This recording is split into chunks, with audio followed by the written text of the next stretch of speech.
আজকে আমরা ক্লাস 9 এর দেখানোতে কোশ্চেন ব্যাংকে 379 পেজ খুলে নিয়েছি। আর এখানে যে আমাদের মডেল সেট 10 আছে, সেই মডেল সেট 10 এর আমরা আজকে মডেল সেট 10 এর সমস্ত কোশ্চেন আমরা সলভ করে নেব। তবে তার আগে অবশ্যই চ্যানেলটিকে সাবস্ক্রাইব করে পাশে থাকা বেল আইকন প্রেস করে দাও, অল বাটনটা অন করে দিও, যাতে আমি ভিডিও আপলোড করার সাথে সাথে তোমাদের কাছে নোটিফিকেশন চলে যায়। এর আগের ভিডিওতে আমি তোমাদেরকে মডেল সেট 9 পর্যন্ত করে দিয়েছিলাম, আর আজকে আমরা 10 থেকে করব। তো চলো বেশি সময় নষ্ট না করে ভিডিও শুরু করা যাক। এখানে আমাদের এখানে দ্য প্রাইস অফ ব্যানানাস থেকে একটা প্যাসেজ তুলে দেওয়া আছে, আর এই প্যাসেজ থেকে আমাদের যে সমস্ত কোশ্চেন দেওয়া আছে সেগুলো আমাদেরকে সলভ করে নিতে হবে। এই জন্য আমরা চলে এসেছি পরের পেজে। আর পরের পেজে দেখো আমাদের এমসিকিউ দেওয়া আছে, to the Sethji the fruit vendor's demand seemed to be, এটা হবে রুড।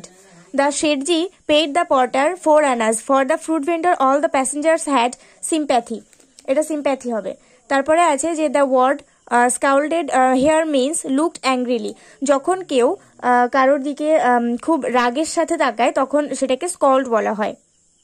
এরপরে আমাদের আছে হোয়াট অ্যান্ড ওয়াই এর চার্ট। তো এখানে আমাদের প্রথমে আছে the শেঠজি became more and more uncomfortable. তো এটার কারণটা কি ছিল, শেঠজি কেন বেশি অস্বস্তিতে পড়ে যাচ্ছিলেন। তো এখানে আমরা লিখতে পারি যে the other had drawn a cartoon of Sethji and showed that all the other passengers except Sethji. এখানে আমরা লিখবো the other had drawn a cartoon of Sethji and showed that all the other passengers except Sethji and so that everyone was লাফিং। লেখক শেঠজির একটা cartoon picture রেখেছিলেন, একটা ব্যঙ্গচিত্র রেখেছিলেন, এবং সেটি শেঠজিকে ছাড়া তিনি সেই ব্যঙ্গচিত্রটা তিনি শেঠজিকে ছাড়া আর অন্য মানে ট্রেনের কামরাতে আর অন্যান্য যারা যাত্রী ছিলেন তাদের সবাইকেই দেখিয়েছিলেন। তো এটা যখন শেঠজি দেখছিলেন তখন তিনি আরো বেশি অস্বস্তিতে পড়ে যাচ্ছিলেন। আমাদের সেকেন্ড কোয়েশ্চেন আছে যে the fruit vendor clung to the window. কেন ফ্রুট ভেন্ডর ওই ট্রেনের জানালাতে আঁকড়ে ধরেছিলেন। তো এটার কারণ হচ্ছে the fruit vendor offered bananas to the monkey. এটা নয়, 2 দাগের কোয়েশ্চেন হচ্ছে 2 নম্বর কোয়েশ্চেনের আনসার হবে the train had began to move and he wanted the just money from Sethji. তো এখানে হচ্ছে মানে ওই ট্রেনটা চলতে শুরু করেছে, আর তখন যেহেতু ফ্রুট ভেন্ডর শেঠজির কাছ থেকে টাকাটা চেয়েই যাচ্ছিলেন, সেই জন্য জানলাটা আঁকড়ে ধরেছিলেন। থার্ড কোয়েশ্চেন আছে the fruit vendor asked for 2 Anas. ওই ফল বিক্রেতা 2 আনা পয়সা চেয়েছিল। কেন? কারণ the fruit vendor offered bananas to the monkey. ওই ফ্রুট ভেন্ডরটা বাদরটাকে কিছু কলা অফার করেছিল, সেই জন্য সেই কলার দরুন সে টাকাটা চাইছিল। দ্য পর্টার লেফট, কুলিটা চলে গেল। কুলি চলে গিয়েছিলেন কেন? কারণ শেঠজি তাকে তাড়িয়ে দিয়েছিল তাই। Sethji thundered at the protesting porter saying this the porter was a crook.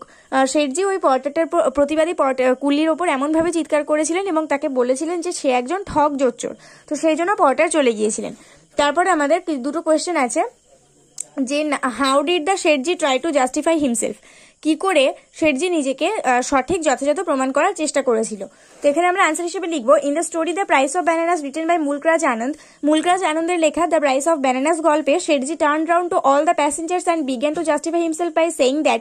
শেঠজি সমস্ত প্যাসেঞ্জার দিকে ফিরলেন এবং নিজেকে যথাযথ প্রমাণ করতে শুরু করলেন এটা বলে যে if the vendor had not want to help Sethji, যদি ওই ফল বিক্রেতা যদি সত্যি শেঠজিকে সাহায্য করতে না চাইতেন, to get his cap back, তার ওই টুপিটা ফেরত পেতে, the vendor should not had offered the monkey the bananas. তাহলে ওই বিক্রেতার তাহলে ওই মাঙ্কিটাকে কলা অফার করার কোনো দরকারই ছিল না। Sethji had not asked the fruit vendor to help. Sethji তো ওই ভেন্ডরটার কাছ থেকে কোনো সাহায্যই চাননি, এটা বলে তিনি নিজেকে জাস্টিফাই করার চেষ্টা করেছিলেন। What character of শেঠজি is revealed in the given extract. এই যে প্যাসেজটা আমাদেরকে দেওয়া হয়েছে, এই যে গল্পটা, এই গল্পে শেঠজির কি ধরনের চরিত্র আমাদের কাছে ফুটে উঠেছে। তো এখানে আমরা লিখতে পারি যে in the story the price of bananas written by Mulk Raj Anand, Sethji is a character of businessman dressed in white muslin dhoti. He is rich but unjust and unkind towards the poor. তো এখানে আমি বলেছি মুলকরাজ আনন্দের দ্য প্রাইস অফ ব্যানানাস গল্পে শেঠজি এমন একজন চরিত্র যিনি একজন ব্যবসায়ী মানুষ, যিনি সাদা মুসলিম ধুতি পরে আছেন। তিনি ধনী কিন্তু তিনি গরিব এবং অসহায় মানুষদের প্রতি একদমই দয়ালু নন। He did not even say a simple thank you to acknowledge the fruit vendor's kindness. তিনি ওই ফল বিক্রেতার প্রতি একটা সামান্যতম মানে কৃতজ্ঞতা স্বরূপ একটা সামান্যতম ধন্যবাদটাকেও তিনি জানালেন না। তো এই ধরনের ক্যারেক্টার আমাদের কাছে ফুটে উঠেছে। এরপর আমাদের দ্য হান্টিং স্নেক থেকে একটা প্যাসেজ তুলে দেওয়া আছে, আর এখান থেকে যে কোয়েশ্চেনগুলো আছে সেগুলো সলভ করে নেবো। তো ফার্স্টে আছে according to the poet the intent of the snake ওয়াজ, এটা ফেরোসিয়াস হবে কারণ ফায়ার্স মানে হিংস্র, ফেরোসিয়াস মানেও হিংস্র। গ্রাস হিট দ্য স্নেকস, এটা ভিকটিমস হবে। The shape of the snake scale was like a diamond হবে, এটা হবে হেক্সাগন। আর তারপরে যেটা আছে the curves of the snakes body were glittering, এরপরে দুটো কোয়েশ্চেন আছে, describe the appearance of the snake. সাপের যে অ্যাপিয়ারেন্সটা সেটা বর্ণনা করতে বলা হয়েছে। তো এখানে আমরা লিখবো, in the poem hunting snake written by Judith Wright, the snake was represented as a great black reptile with its flickering tongue and fierce intent. Hunting snake মানে কবিতায়, জুডিথ রাইটের লেখা হান্টিং স্নেক কবিতায় এই সাপটাকে রিপ্রেজেন্ট করা হয়েছে একটা বড় কালো একটা সরীসৃপ প্রাণীতে, যার কিনা যে কিনা জিভ বার করে হিংস্র উদ্দেশ্য নিয়ে ঘুরে বেড়াচ্ছে। Its diamond scales were shining under the sun rays. সূর্যরশ্মির নিচেই তার যে হীরের মতন চকচকে যে স্কেলগুলো সেইগুলো শাইন করছে। It's cold dark and splendid, এটা কিন্তু ডাব্লিউ নয়, এটা কিন্তু সি, ঠিক আছে, C O, cold dark and splendid giving rise to a sense of awe and fear at the time. তো তার ওই যে ঠান্ডা গভীর এবং যে স্প্লেন্ডিড যে ব্যাপারটা, সেই সেন্সটা সকলের মনেই একটা ভয়ের উদ্রেক তৈরি করছে। তারপরে নেক্সট কোয়েশ্চেন আছে, we scarcely thought hmm does we refer to. তো এইটুকুর আনসারটা আগে দেখে নাও। এখানে আমরা লিখবো যে from the poem hunting snake written by Judith Wright the line is taken. আমরা বাংলাতে যেরকম কোনো উদ্ধৃতাংশ লিখি না যে অমুক কবির লেখা অমুক গল্প থেকে উদ্ধৃতাংশটি সংগৃহীত, ওরকম ইংলিশেও লিখতে হবে।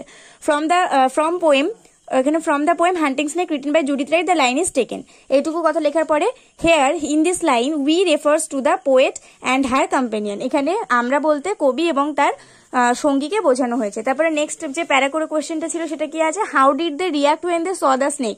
তারা যখন সাপটাকে দেখলো তারা কিরকম রিয়াক্ট করেছিল। তো এখানে হবে, আমি এখানে দেখো প্যারা করে লিখেছি, as they had seen the snake they lost their breath and scarcely thought what small food had fled living from the snake's fires intent.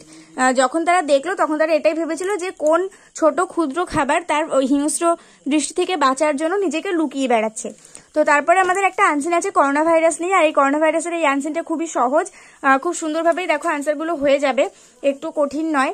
আর আমি এটা পড়ে সময় নষ্ট করছি না, তার আমি এখানে ডাইরেক্ট কোয়েশ্চেন আনসারে চলে আসছি। আর যেখান থেকে আমি আনসার করেছি সেই জায়গাটা আমি তোমাদেরকে আন্ডারলাইন করে দেখিয়ে দেবো পরে। তো চলো ভিডিও শুরু করা যাক। এখানে most people infected with corona, এখানে এটা হবে যে most people infected with corona, এটা হবে রিকভার ইজিলি। কারণ এখানে দেখো আমাদের আছে যে most infected people will experience mild to moderate respiratory illness and recover without recurring special treatment. কোনো স্পেশাল ট্রিটমেন্ট ছাড়াই তারা সুস্থ হয়ে উঠছে, তার মানে কি তারা রিকভার করছে ইজিলি। তারপরে আছে we should avoid touching our mouth nose eyes all of them. তো আমরা জানি অল অফ দেমই হবে, কারণ আমাদের মুখ চোখ নাক সবকিছুই টাচ করা থেকে আমাদের বিরত থাকতে হবে। The minimum distance to be maintain between two person is 3 meters 2 meters 1 meters 1 foot. তো এটা 1 মিটার হবে, কারণ আমরা জানি সোশ্যাল ডিস্টেন্সিং আমাদের 1 মিটার মেনটেন করতে হয়। Corona virus primarily spreads through water air food droplets from an infected person. তো এটা হবে droplets from an infected person.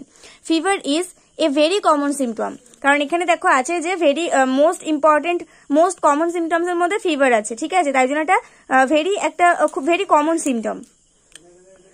We should not create panic, এখানে লাস্ট লাইনে দেখো লেখা আছে we should not be panic, তাই জন্য এখানে হবে we should not create panic.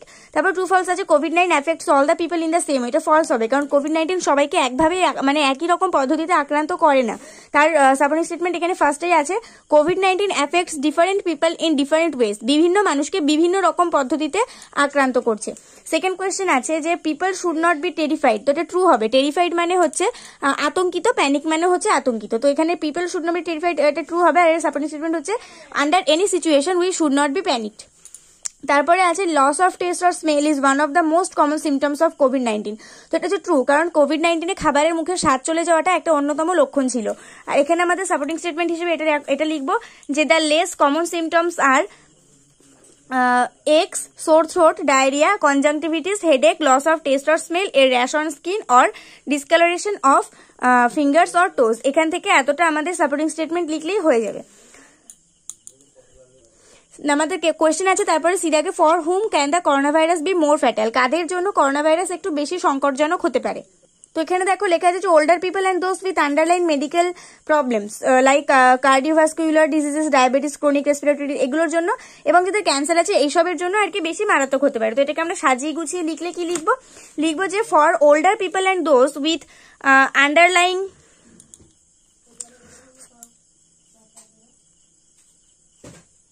এখানটা আমি জুম আউট করে দিচ্ছি। For older people and those with underlying medical problems like cardiovascular diseases, diabetes, chronic respiratory diseases and cancer, coronavirus can be more fatal. Second question আছে what are the symptoms of corona virus disease.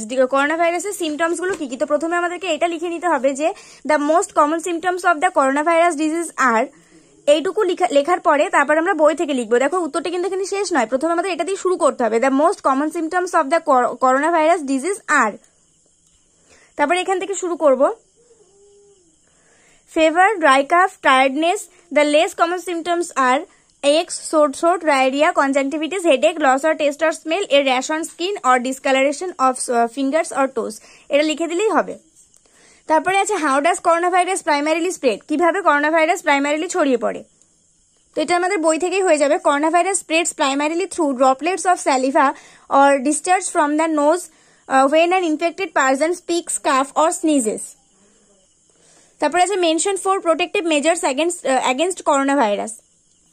এর মানেগুলো আমি তোমাদেরকে বুঝিয়ে দিই। প্রথমত ছিল যে কাদের জন্য করোনা ভাইরাসটা বেশি ক্ষতিকারক। তো আমি বললাম যে যাদের আর কি সমস্যা আছে, যারা বৃদ্ধ মানুষ এবং যাদের কোনো কার্ডিওভাস্কুলার রোগ আছে, ডায়াবেটিস আছে, ক্রনিক শ্বাসকষ্ট আছে, ক্যান্সার আছে, তাদের জন্য করোনা ভাইরাসটা বেশি ক্ষতিকারক।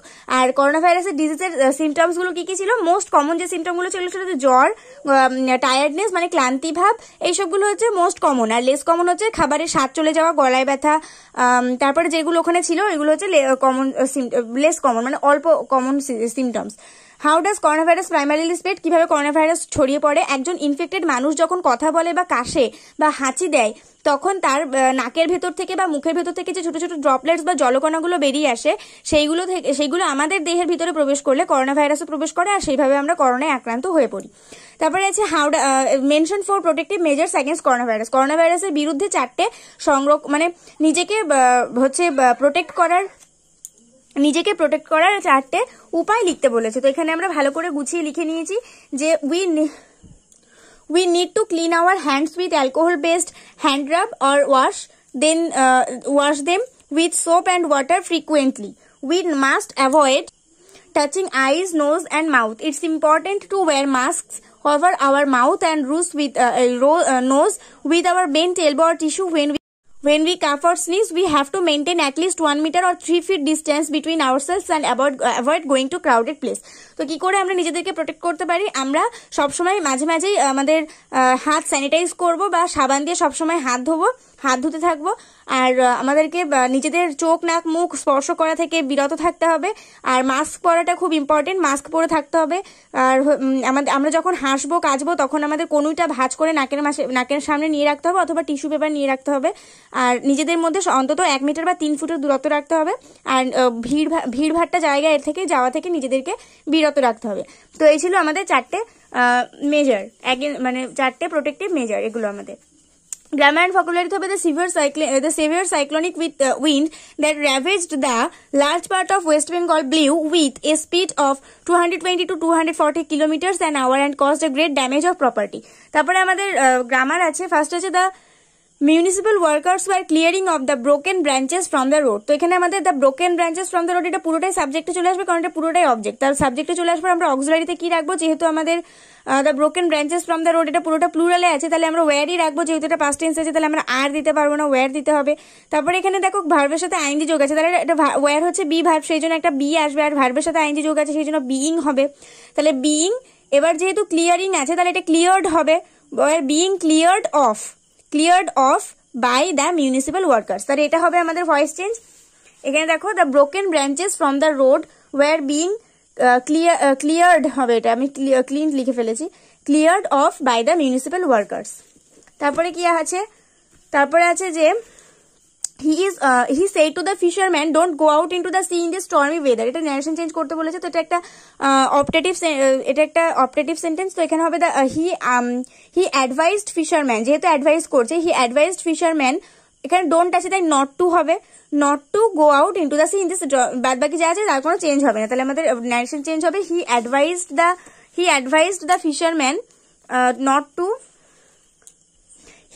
the fisherman not to go out into the sea in this stormy weather।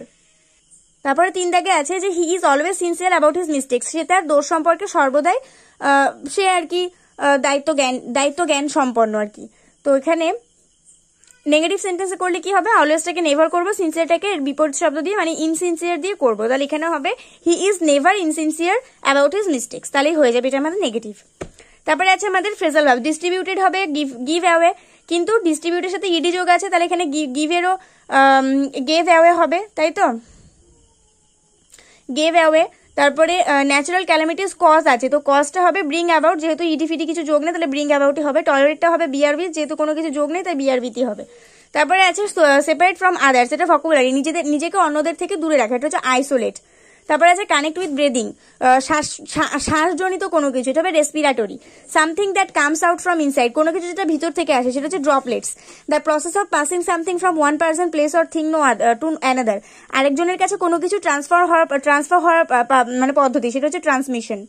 তো এইখান পর্যন্ত আমরা আজকে সলভ করে নিলাম। রাইটিং স্কিল আমি অন্য কোনো ভিডিওতে একেবারে এক নাগাড়ে দিয়ে দেবো, তো ভোকাবুলারি পর্যন্তই থাক, নেক্সট পার্টে আমি মডেল সেট 11 দিয়ে দেবো। তো চলো নেক্সট ভিডিওতে দেখা হবে, ভিডিওতে একটা করে লাইক করে দিয়ে বন্ধুদের সঙ্গে অনেক অনেক শেয়ার করে দাও, আর পরের ভিডিওতে দেখা হবে।